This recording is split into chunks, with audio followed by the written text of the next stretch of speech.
All right, so then let's get started. Thanks for the introduction, Stuart. So my name is Dipto. I work as part of Intel in a team called the Python engineering team. We do various things. I'll be talking a bit about that. But primarily what I'll be presenting, and I hope this turns into more of a discussion about how we can create a portable extension for general purpose accelerator programming. So which covers different types of devices, which have different drivers and different runtime requirements. And this design, some of the design elements which I would be talking about has come out of our own work in the Numba data parallel extension project, which is being done under the Intel Python GitHub project. It's fully in open source. So before going further, I would just quickly, one slide, tell you a bit more about who we are, what we do. Some of you, we have worked for years, so no introductions would be needed, but others whom we haven't interacted that much. So we are a relatively small engineering team inside Intel, when our primary work is on the Python packages, various types of Python products. And right now we have two main products. One is what's called the Intel distribution for Python. So this is a complete Python distribution where we launch, release various types of Python packages built with Intel compilers and linked with Intel performance libraries, so optimized for Intel architecture. So that's been the longer project, the bigger project. But along with that, for the past year and a half, we have been working on what's being called the data parallel extensions for Python, or DPEP.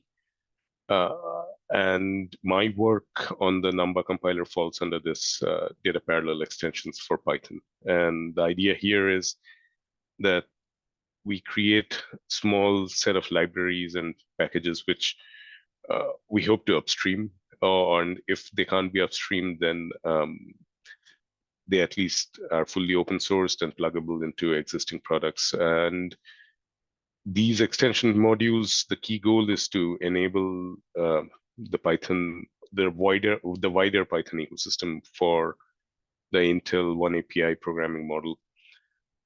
So right now in data parallel extensions, we have these four modules, or four packages rather, called DP control. Then we have so DP control is our main runtime library, which abstracts the data parallel C++, and I will talk about it in the next slide.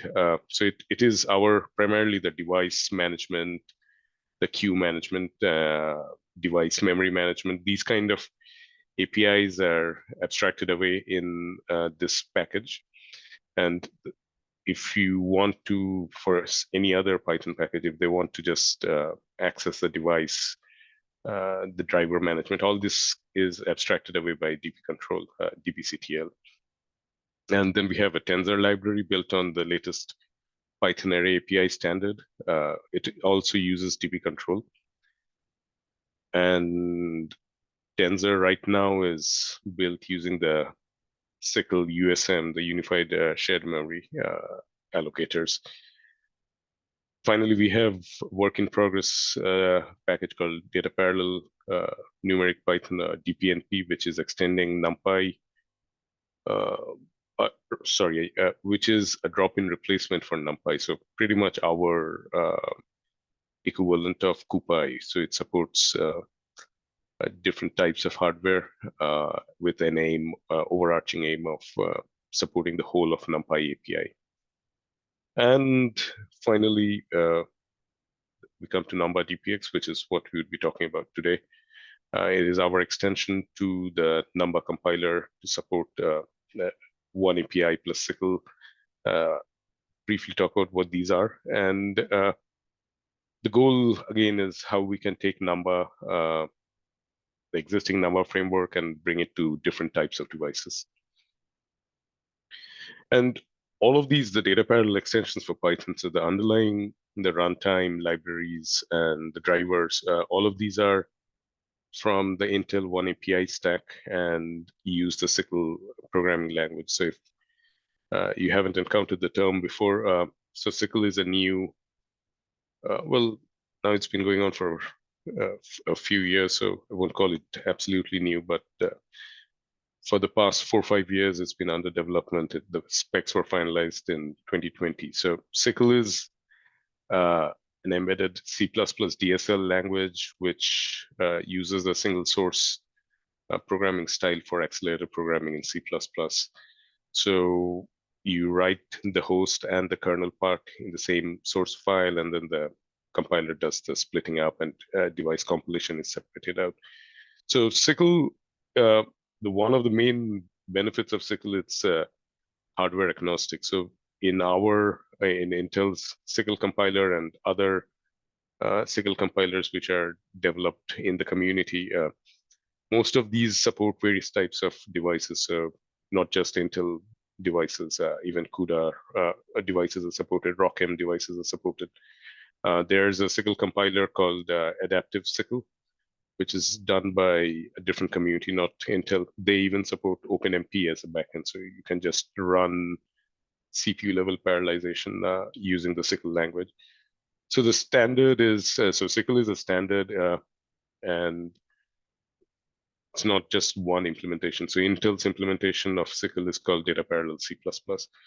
So we use the One API and the SYCL standard, and specifically the Data Parallel C++ implementation of SYCL. And all these data parallel extensions for Python, these packages are built on top of this software stack. So with that introduction, before I move on, there are any clarifications or questions, I would be happy to answer them now, or we can hold them for later. All right, so yeah, one more slide on this, our DPEP software stack. So this kind of gives you the layering, which I was talking about in the previous slides. So at the very top, what I call the top level packages are the compiler, the Numba-dpex compiler, and the DPNP NumPy replacement library. A layer below that is the Tensor Array API library. Now, Tensor as is can be used in any as a user level application library, but the DPNP implementation itself is done on the Tensor library, so that's why the layering. And one level below is the DP control, which is our Python bindings for a subset of SYCL. So we have taken the SYCL, which is purely C++. So we created a C binding and then a Python binding for those features which we could expose or which we need in Python. So right now in DP control, we have created bindings for the complete device management. So querying a device for its features, capabilities, queue creation. So creating a queue, different types of queues on a device, memory allocation using the USM standard of SYCL, and we have other kind of features which I would talk about or which would come up later, but primarily it's device, queue, and memory management. These are the three main things which this DP control library provides, and it's both at C binding level, so can be called from, for example, LLVM Lite generated code, and also pure Python level, so can be called from the Python application. And below DP control is our DPC++ compiler runtime, which provides us the final lower level device compilation and device execution capabilities. So the benefit of doing this is we do not really directly interface with any of the lower level hardware driver APIs. Instead, we just rely on the DPC++ compiler runtime to handle that for us. And right now, the DPC++ compiler runtime is capable of handling all of these different types of hardware driver APIs. So one API level 0 driver stack is Intel's own GPU driver stack. The OpenCL is again for the CPUs, and also existing GPUs also have OpenCL drivers.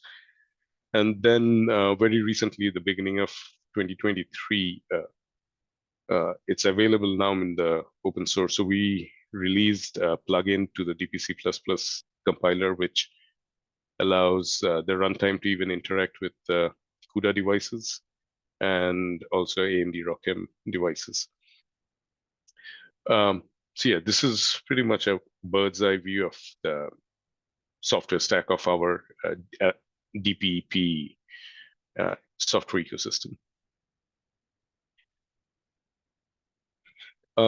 One last introductory slide. So I want to touch upon one thing which is different, or what we have done in our all of these softwares in DPNP, DP Control, Tensor, and Numba-dpex, is our offload model. So how do we decide where an expression, a statement should execute?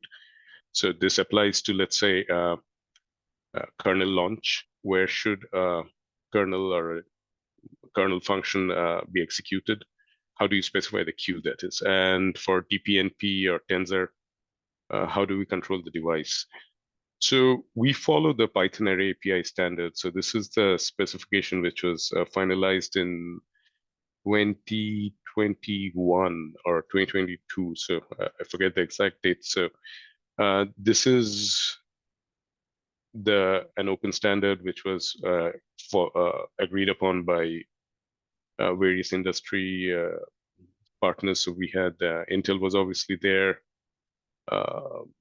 Facebook, I believe Google was also there. So all of these big companies who are developing array libraries, so TensorFlow, PyTorch, NumPy, CuPy. So all of these various communities came together and like standardize on one way of how an array API should be defined in Python. So how an array library should be created in Python. So the spec is larger. One small piece of it is this, what's known as this offload model, and our packages and the compiler as well follow this spec, which is known as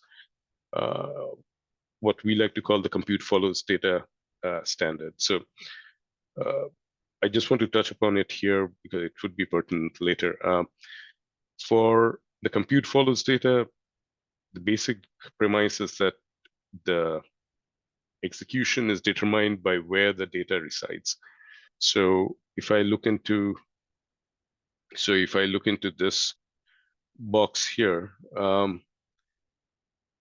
my X tensor is allocated on whatever the default device is, and then this expression y equal to x times 4. So I'm scaling x.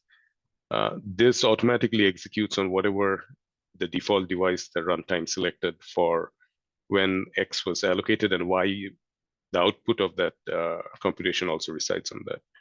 Now, this can be made more explicit where we say create x on device GPU, where GPU is again what GPU, like if we have multiple types of GPUs controlled by the runtime or environment variables.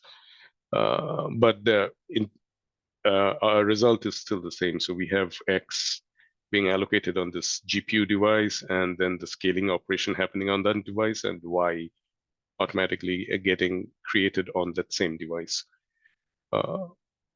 And a corollary of this execution model is that if we try to do something like this, where we are saying x is on the GPU device and y is on the CPU device, and they are being used together in the same statement, that would lead to an execution error because it doesn't follow the compute follows data. So we can't infer the queue from the right-hand side arguments.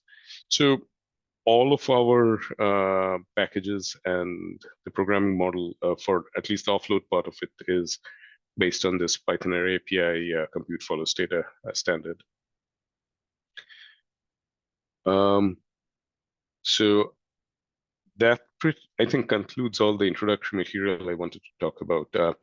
So before I move on to if anyone has a question on any of these, I can take them now, or we can wait till the end when we have a much larger picture.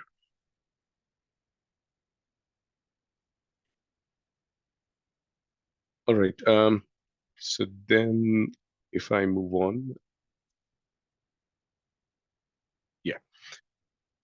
So that with all that introduction, that brings me to the Numba-dpex work. So in Numba-dpex, we have this submodule called kernel where we are at this moment. I mean, if you go to our GitHub repo and download it and try it, or just look at the examples, what you would see is pretty much a kernel programming API, which is based on the syntax of SYCL and the OpenCL API.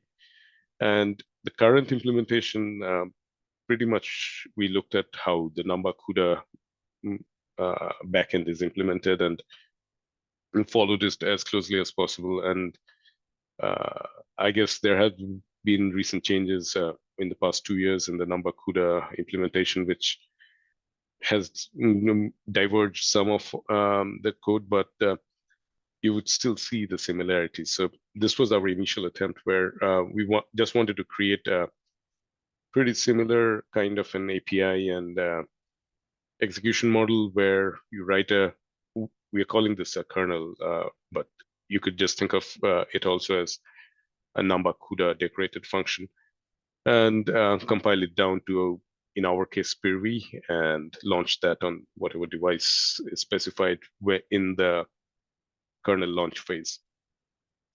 So this is the product of which I would be specifically talking about, but the DPX compiler does few other things which I would not get into today. But so this gives you kind of a very high level idea of what things we're talking about in the compiler.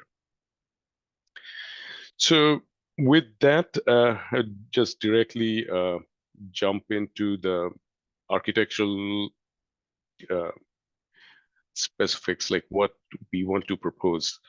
So getting back to this, so if I can just go back one slide once more. So when we implemented this design following the way Numba-CUDA is implemented, one problem which we realized we would run into is that, especially if we want to do different kind of lowering for this function. So even within the SYCL and our driver stack, so we have different device capabilities. Like we have some integrated GPU which we support, which don't have 64-bit floating point support, and then we have more discrete compute GPUs which have specific capabilities. So we needed to tweak the code generation in certain cases, and what we were finding is it's pretty hard to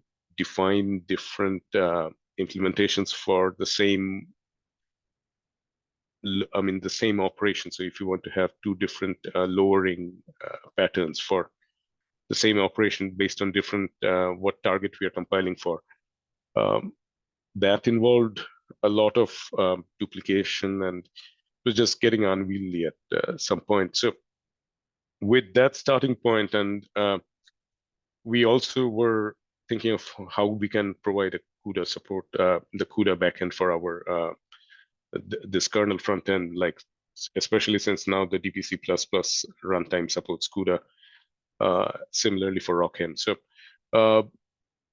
that is when, in discussions with Stuart and Sue offline, we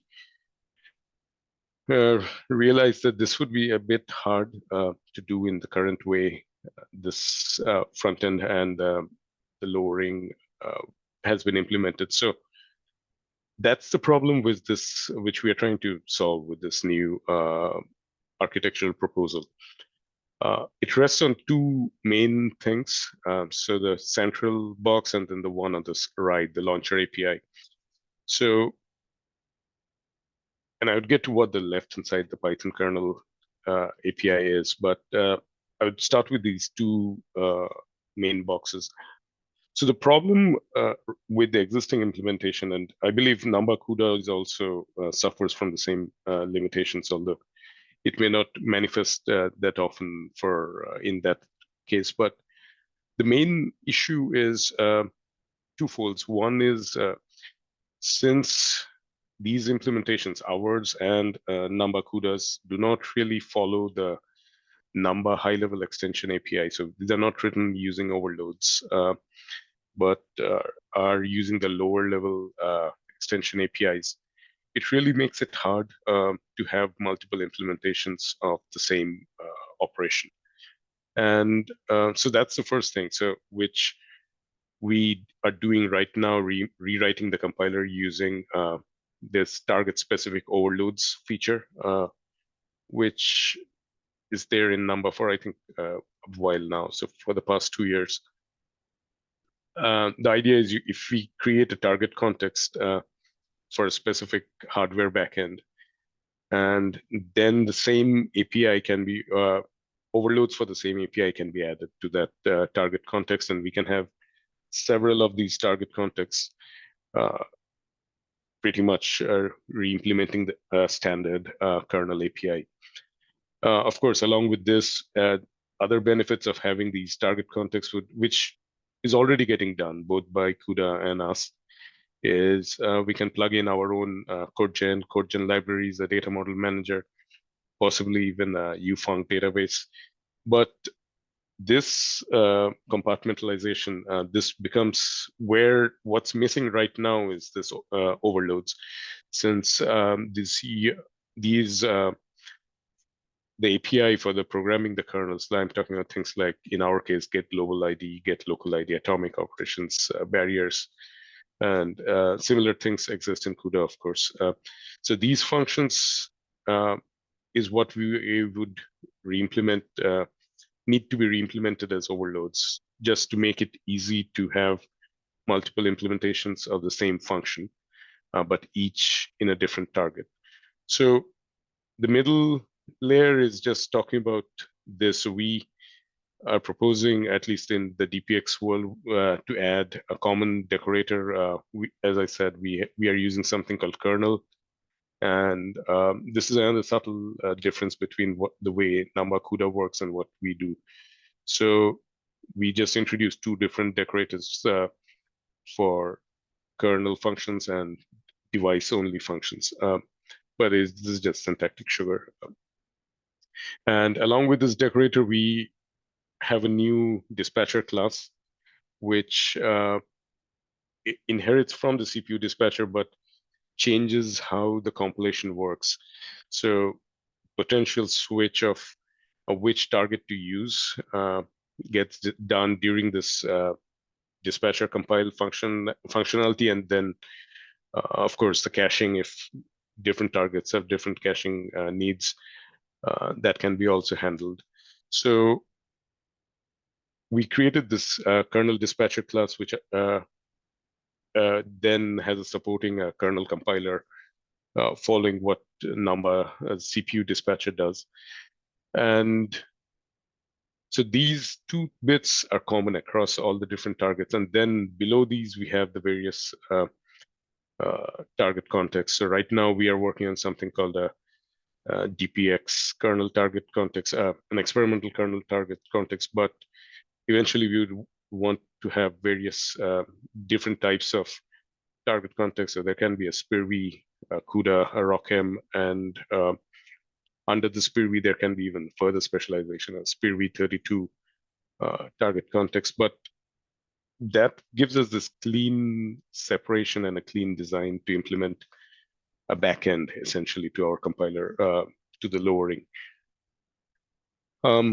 So with this, the idea is when we start from the decorated function through the dispatcher, we are compiling it down to whatever form we need. Like in our case, we can compile it to either just LLVM-IR or do further compilation to SPIR-V or PTX or AMD GPU. So having a different compilation output inside that compiled result. So that's all handled by this kernel dispatcher class.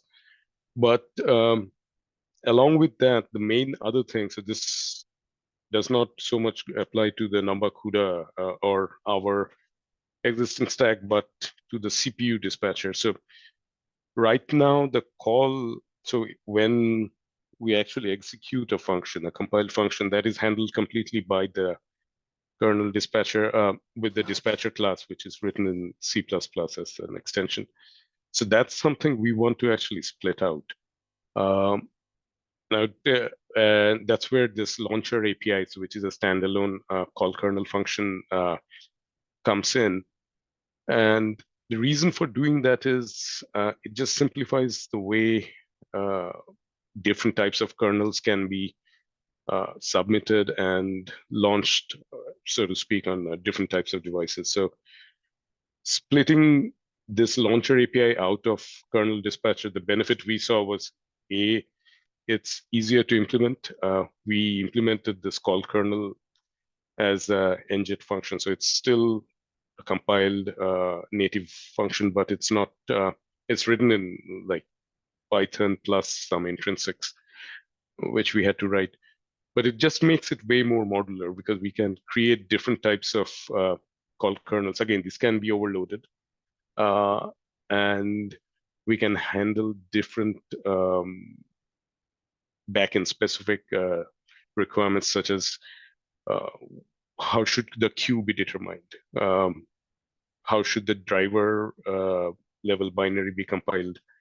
And finally, how the kernel should be submitted. So, and should those, and if we need async kernel submission, so how those semantics are defined. So different backends can have different requirements. So splitting out this launcher, which is right now in the CPU case, which is fine. It handles the requirement of CPU dispatching perfectly. But in terms of the kernel, splitting this out into a separate launcher API just made things way simpler for us. And that's the second part of the proposal. So along with the target, we are also keeping this call kernel API, or this what we are calling the launcher API, separate, and making it possible to be overloaded again for different devices. So if some backend wants to use a different runtime, for example, for kernel launch, that's totally possible just by rewriting or re-implementing the call kernel as an overload, but still reusing the compilation, the kernel dispatcher compilation, and the target context infrastructure, and not having to touch any of that. So to give you an even more concrete example, if we implement it this way, for example, there might be two paths to launching a CUDA kernel. So we can launch a CUDA kernel through the existing, by directly calling the NVIDIA runtime, the CUDA runtime that is, or we can launch it through the DPC++ runtime, which handles the gluing with the CUDA runtime. So there's two possible ways of going to the same CUDA runtime, but still the compilation in the dispatcher level, that remains the same. So splitting this out, implementing something like that becomes pretty well defined. Okay, so the last thing which I have not talked about right now is the first box, this library API. Now, when we started writing this out, I guess the same requirements which forced the CUDA simulator work to be done. I mean, they dawned upon us that we need an easier way to debug this. So we went ahead and created a Python library. Primarily, our goals were just to have a simulator. There's this nice package called Greenlet, which lets us do at least simulate barriers and synchronization in pure Python. So, but once we started developing this, and especially going to the overloads, this is a proposal which we think makes sense, at least from a user perspective for prototyping, where we can implement the kernel programming API as a pure Python library.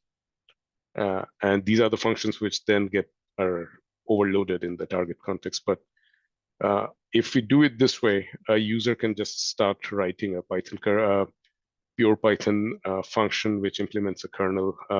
And once they're done, they can add the kernel decorator and other other target specific flags and compile that function. So pretty much like how you would work with NumPy and then add the engine decorator. So this is a viable way of doing it, and this fills the requirement for both the simulator and more importantly, it would be the spec which any backend needs to implement. So if you want to, so what are the functions which need to be overloaded by the target? What is the semantics for those functions? All of that is kind of well defined in this pure Python kernel library. So this is optional, and this just kind of makes it easy to use in my opinion, but it's again a lot of these are again for us as a community to decide how we want to do, but that's what the front box says. As an implementation of this kernel in a pure Python library and for simulation, and to act as a guiding specification of how the overloads or what overloads should be written. So with that, I'm just going to some more details. So this walks through the compilation process. I have taken our existing work as an example, but this is pretty much the design which I talked about in the previous slide. So we start with a pure Python function, we're prototyping it in using that library. And once we are done, we add the decorator on top of that. And finally, we pass this kernel object to this call kernel, the launcher. And that's where a lot of things happen. So finally, this call kernel launcher would create the dispatcher object, infer the execution queue, trigger compilation if needed. If there's already an overload which was added in that present in the dispatcher, which can be reused, it won't compile. The first time it would compile. Then subsequent things are getting the bitcode from the dispatcher. And this again depends on what target we are compiling for. And any device binary creation happens here, and finally the kernel submission. So a lot of things which are happening anyways, we just are splitting them up and handling them in this through this call kernel, and which then calls back into the dispatcher API to trigger all the compilation related things.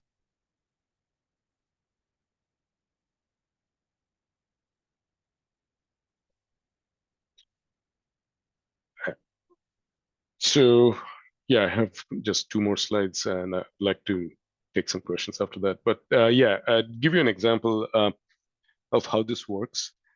So, and this almost works fully, everything on this page except for those last 2 lines, which we are still working on. But we write a kernel. This is your kernel function on the top.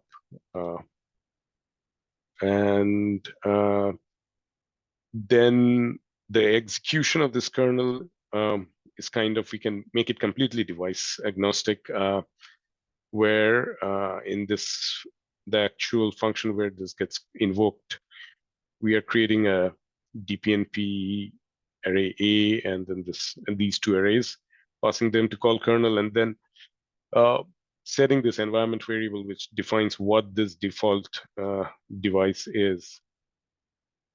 So that's what this environment flag controls, and we are specifying this as a GPU first, and then using the level 0 driver, then the same GPU probably using the OpenCL driver, and then using the OpenCL CPU driver. But the main point is we get this portability aspect. Now, you can argue that would my code be performant on all these three? Most probably not.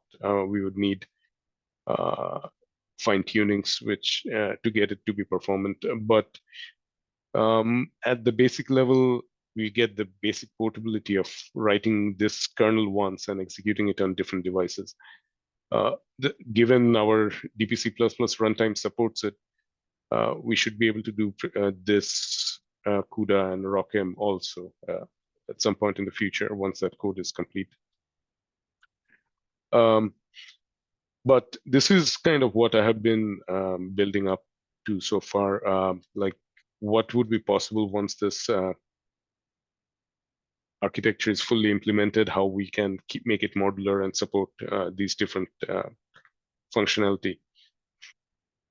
And if we want to just take it one step further, we can also do something like this, where we extend beyond just DPNP.